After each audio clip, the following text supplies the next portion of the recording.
Hi, my name is Aston. I'm coming back with my third video of my journey. So this part takes you to, I woke up being intubated at Texas Health, and I ended up being transported to UT Southwestern on June the 15th, 2025.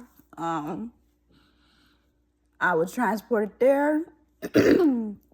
Like I said, I had a port in my arm so that they could just take my ABGs whenever they needed to measure the carbon dioxide in my blood. They had the port in my neck so then they could do my plasmapheresis treatments.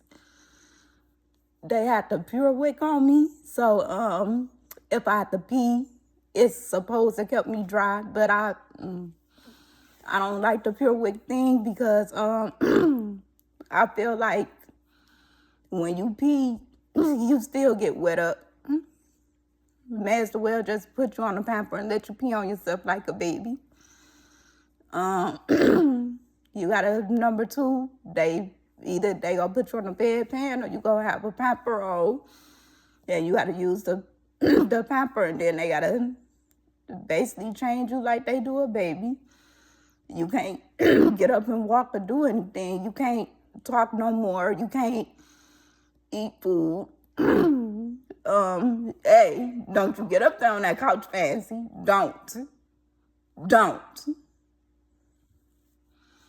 Sorry, I'm talking to my cat. But, yeah, when I woke up and I went to UT Southwestern, I don't know, they had me, oh my God, this cat done got up here on this couch, and she knows she don't supposed to get up here on this couch.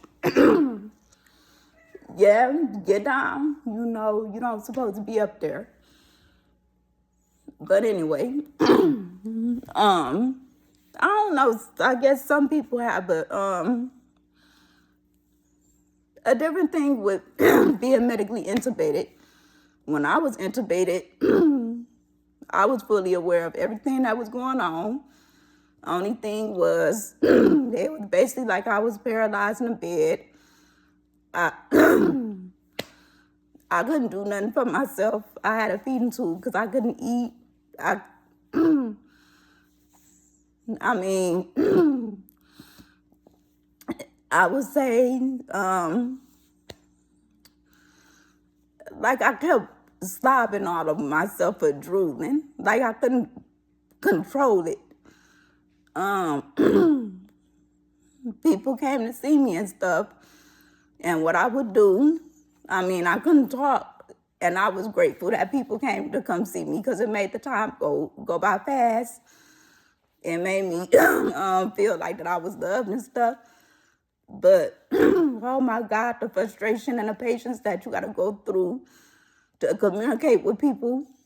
When you intubated, you got to use a phone to text, or you got to write down on a paper. So that's what I did. I would order books off of Amazon, and when my family had to work and my friends had to work, I would pass the time by reading. I bought a lot of notebooks and pens because I would just journal my feelings. I would talk to the social workers. I would talk to the chaplains. I mean, I cried a lot and stuff because I remember one time I begged for them just to take me off of the intubation and just see what would happen. But they refused to because they kept saying I kept failing the spontaneous breathing trials. And it just got to the point where I was on that intubated for almost 2 weeks. And once it got to that point, they just told me basically straight up, I'm gonna have to make a choice as to what I want to do. And one of the choices would be to get the tracheostomy. And I mean, my cousin had already told me about it. But like I said, I ain't never see anyone with a tracheostomy. What I thought was a tracheostomy, it was this man named Hector that used to stay across the street from me growing up. He had a hole in his throat or the stomach, but he didn't have what I had. And when he would try to talk, it would be like when somebody is sick and they lose their voice, like it would sound like that somebody is trying to get something out, but you have to do more reading their lips to understand what they were saying because it wasn't clear.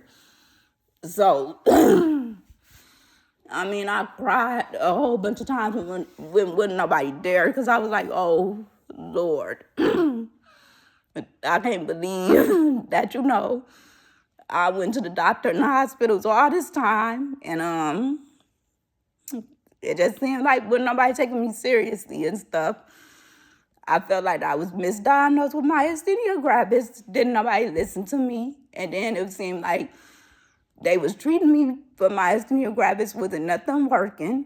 And then now this. Now I'm going to be a young person. My job, I have to communicate with people. I got to talk to people. And now I'm about to lose my ability to talk to people.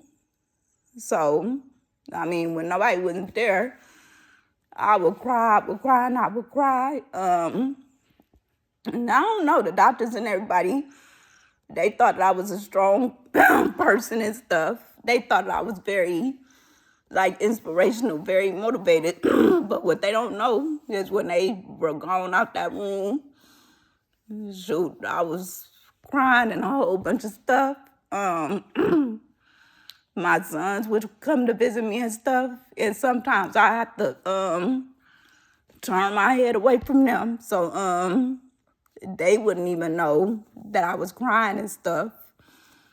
And then I was supposed to get the tracheostomy on June the 26th. I signed the paperwork on June the 23rd. That's when they came to me about getting the tracheostomy. I don't know what happened, but on June the 24th, that's the day when my mama was born. My mama, she passed away or whatever. But they woke me up early that morning. They told me that they go squeeze me in there because I need to get that tracheostomy so they can get me off that the intubation. So the afternoon, they got me up in there, and I got the tracheostomy. And people say, I've seen some people that got tracheostomy, they claim that it didn't hurt or whatever, but I was in pain after I got my tracheostomy. For, I'd say almost a week I was in pain after I got that tracheostomy. I mean, after I got the tracheostomy at UT Southwestern, I could say I felt a lot better because I wasn't doing all that drooling and stuff anymore. And I didn't have that in my mouth going down my throat. I just had the ventilator hooked up to my trach. So I felt better. And once I had the tracheostomy, that was on a Tuesday. On a Sunday, when I got my last plex, I was able to get out the bed. And when I say that I felt so weak, but I was able to get out of bed, and I had to keep telling myself to keep taking a step. They put the wheelchair behind me, so just in case if I fell down or I need to sit down or whatever, but I just kept telling myself to just keep going, to just keep going around the ward. And I just kept going. And then my doctor was a very motivational person. The nurses there was very motivational to me. I mean, everybody was helpful to me at UT Southwestern. Like I said, still go to UT Southwestern every 2 to 3 months. One to be seen by the neurologist, and then the other one to be seen by the pulmonologist. And get exceptional care there. I keep coughing and stuff because lately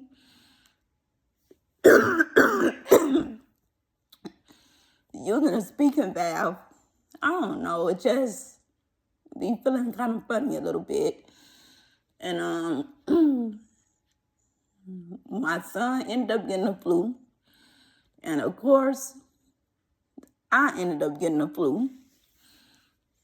So being coughing and being sick because of that. And then just being tired with work. And then I'm still on it, even though I have the trach and I go through what I go through. I'm trying to pick up where I left off. I want to get promoted at work. I don't know if people gonna believe in me or whatever and gonna let me get promoted. But I'm trying to network. I'm trying to learn what I have to learn. I'm not trying to let, because I have a tracheostomy, make people feel sorry for me and stuff and give up. I know that I want to climb the ladder at my job, so I'm going to keep on trying to climb the ladder at my job. Shoot, somebody go listen to me and they go give me a chance to climb the ladder at my job. I don't know who go do it. But I've been going to career conferences, been working with people with my KSAs and stuff. I don't know when. I'm not in a rush to do it anyway because still got a young, well, you're not really young. My baby about to be 17 in 2 months, so he'll be graduating in 2027. So after that, I'm definitely going to be ready to move up in my job, whether I had a tracheostomy or not. Maybe if I had a tracheostomy then. I mean, I see other people with tracheostomies that public speaking and doing all kinds of stuff. So I feel like if they could do it, then I could do it too. So I'm going to try to do it. I just got to keep wearing this thing. I mean, I was doing good with wearing it, and then I got sick, and then now it's like I got to build up the tolerance again with this. So, you know, having a tracheostomy could get irritating sometimes, but, you know, just take it one day at a time. I just hope that I can inspire people, help people that went through what I went through, and I probably got a trach because, like I said, growing up, I didn't know anybody with a trach, never seen a baby with a trach or anything, and it's like, you get the trach, but the people that give you the trach, it's not like that they have a trach or they ever had it. So I don't know, they tell you how they think you should be able to live and everything with it, but they don't know what you really go through with having it. But let me stop coughing. I'll come with another video about my time in the rehab, aka the nursing home, what they call it, L-Tech. I feel like UT Southwestern should have just sent me home, but whatever. That's another story for another day. But I'll come back about the, let me stop laughing. I'm always laughing and stuff. But yeah, that nursing home situation really pissed me off. But I'll come back with that story when I have time. But thank you guys for all the prayers and everything. And hopefully, if somebody with a trach out there got a question or something, I can answer what I can. like I said, I was down sick with the flu. And I was like, I had to build up my tolerance all over again with this. So now I'm just coughing up a storm and breathing hard. But the journey to getting a trach, like I said, it was disheartening and sad and stuff. But once I got it, and then I started, I found the YouTuber Life with a Vent. Once I found her and I started watching all her stuff, and I found another YouTuber named Brooke Dallas. Once I started watching their stuff, then I just said, you know what? If they young like me and they have trachs and stuff, Brooke Dallas was pregnant with her trach. Now Brooke Dallas ended up getting her trach taken out, or she decannulated. But Life with a Vent, she's gonna have hers for life, and I have a vent. I have to use a ventilator, but I don't have to use my ventilator 24/7 anymore like I used to have to use it. But Life with a Vent, she been having to be on her ventilator or ventilator dependent for like the last 8 years, and she doesn't even use the speaking valve. And that lady, she speaks better than what I speak. I emailed her. I was surprised, but she emailed me a few times, and a very motivational person. But that's about it. Thank you guys for watching, and I'll come back with another video. Thank you. Bye.